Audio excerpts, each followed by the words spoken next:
KClO3 এর একটি অবিশুদ্ধ নমুনাকে অনুঘটকের উপস্থিতিতে উত্তপ্ত করলে 1.9 গ্রাম উৎপন্ন হয়।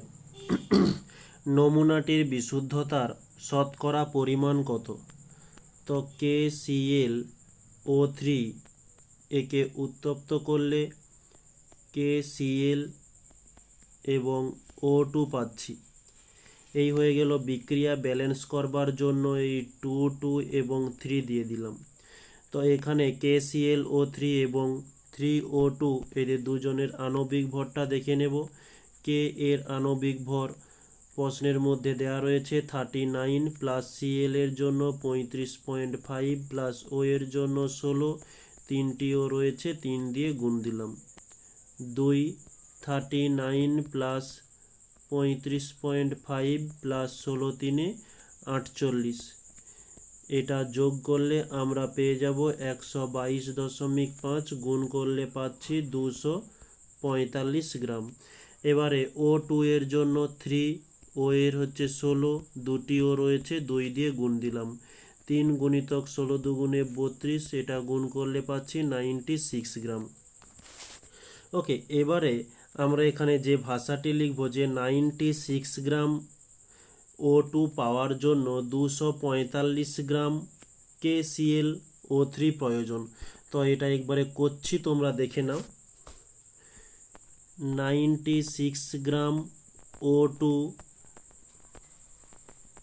পাওয়া যায় 245 গ্রাম KClO3 থেকে।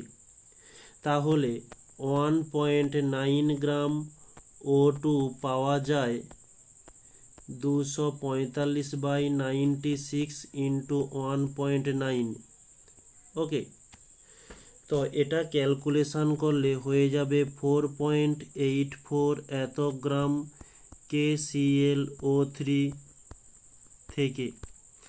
এখন আমাদের যে আগে প্রশ্নের মধ্যে যে ওজনটি দেওয়া ছিল 6 গ্রাম, তো তার সাপেক্ষে এই 4.84 কতটা পার্সেন্টেজ সেটা একটু আমরা দেখে নেব। তাহলে এখানে লিখব কি শুদ্ধতা সমান 4.84, এটা কতর সাপেক্ষে? 6 এর সাপেক্ষে এটা বেরিয়েছে ইন্টু 100। এটা আমরা ক্যালকুলেশন করলে আমাদের অ্যান্সারটি চলে আসবে, যেটা হচ্ছে 80.67% আসতেছে। ওকে, পার্সেন্টটা দিয়ে দিয়েছি কারণ শতকরা হিসাবে 100 দিয়ে আমরা গুণ করেছি, এই কারণে পার্সেন্টেজ শতকরা চিহ্নটি আমরা দিয়েছি।